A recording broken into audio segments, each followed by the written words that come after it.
Hi, this is Ken Go of the Oregonian, and here are my three takeaways from the weekend in college football. First, Oregon. Ducks lost badly at Washington State. I think the bloom is off the rose here. I don't see Oregon having a very successful season if you define successful seasons by first-rate bowl games, and I'm beginning to doubt the Ducks are going to go to a bowl game at all. Next week's game with the Washington Huskies looks like a big hurdle for this Oregon team. The Ducks have real questions on defense. The defensive line got pushed around by Washington State last night. The Cougars aren't known as a running team, and they ran roughshod over the Oregon defense. Offensively, I think the Ducks still have some weapons, but maybe not enough to surmount what's going on with the defense. The larger question here is, what does this say about Coach Mark Helfrich's tenure? I think it's way too early to make a call about that. I think bad seasons happen. Of course, people who disagree with me think this bad season is only the beginning of a trend, and that once things start to go the wrong direction, they're going to continue to go that way. I think it's too early to make that call. Let's see how the season finishes. I don't expect Oregon to beat Washington, but then I think the Ducks have an opportunity to regroup, and maybe something can be salvaged from this season yet. I think it's too early to pull the plug on Helfrich. Oregon State, bad loss at Colorado. I was with the Beavers 2 years ago when Mike Riley's team won at Colorado.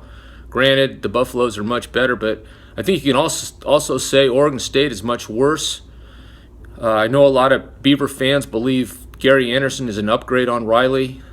If so, I'd like to see some objective evidence. Riley's Nebraska team is 5-0 and nationally ranked. Oregon State has gone without beating a Pac-12 opponent in Anderson's tenure, and they haven't beaten an FBS team since September of last year. If this is an upgrade, boy, I'd like to see a downgrade. And Portland State won a game without throwing a pass. Bruce Barnum continues to be unpredictable and sort of fun. It's nice to see the Vikings go old school. Barnum said he was tired of turnovers, and one way to stop the turnovers was to just subtract any play where more than one person had the ball, or at least a pass. I guess two people have the ball when you hand off, but you get my drift. The Vikings have, I think, put their show back on the road, their house in order.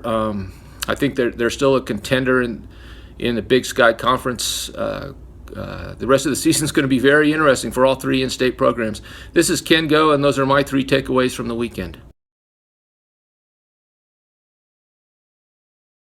Hi, this is Ken Go, and here are my three takeaways from the weekend in college football. First, Washington Huskies, college football national champions. I think it could happen.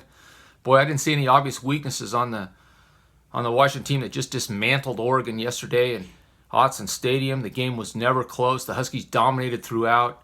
Clear advantage for Washington on the line of scrimmage, and actually in the skill positions too. I don't see any place where Oregon had a position advantage on the Huskies. It's just amazing what Washington coach Chris Peterson has done in 3 short years there. He's retooled the Huskies from a middle-of-the-road Pac-12 team to a team that could win it all. Flip side, Oregon, the Ducks were in the national championship two years ago, and they've fallen hard and fast. It's the second consecutive game that Oregon's been blown out by a Northwest rival. A week ago at Washington State, and then yesterday to the Huskies. Lots of calls for the head of Oregon coach Mark Helfrich. I think this is premature. I think that decision needs to be made in a calm manner after the season. I think Helfrich deserves the right to try to pull the Ducks out of it. We don't really know how he's going to handle this situation. Some coaches handle it well. They're at their best when things are at their worst. I think of former Oregon coach Rich Brooks as one of those coaches. He always seemed to find a way to pull the Ducks out of a tailspin when he had to. I think Helfrich deserves the right to get that opportunity. I mean, national championship coach 2 years ago. Come on, you don't fire that guy in midseason. After the season, I think it's important for Oregon Athletic Director Rob Mullins and whoever else he chooses to consult to sit down, really think things through, see if Helfrich has a plan going forward that can take the Ducks where they want to go.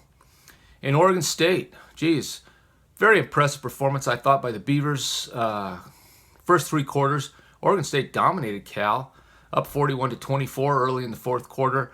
I think maybe Oregon State's defense wore down a little bit. I think the Beavers also were playing pass first. They were playing with two high safeties that left them a little light in the box, and Cal finally started taking advantage of that and actually came back to tie it up. But in a lot of ways, I think it's more impressive that Oregon State then, after surrendering that lead, managed to refocus. The Beavers calmed themselves down and found a way to win the game. A very nice performance. Big pat on the back for Oregon State coach Gary Anderson, an offensive line that was really impressive for most of the game. Running back Ryan Nall, quarterback Darrell Garrettson, very good effort. But let's not get carried away. That's one game. That's the Beavers' only Pac-12 win in 2 seasons. I wrote after the game, I thought the Beavers could beat the Ducks if they played now. I still think that. However, I don't know that that makes Oregon State a great team. Let's see what happens now. Let's see how the Beavers handle a little success. I think that result probably caused other programs to sit up and take notice, and they might be more prepared for Oregon State in the weeks ahead. Let's see what happens against Utah this next week. This is Ken Go. Those are my 3 takeaways from the weekend in college football.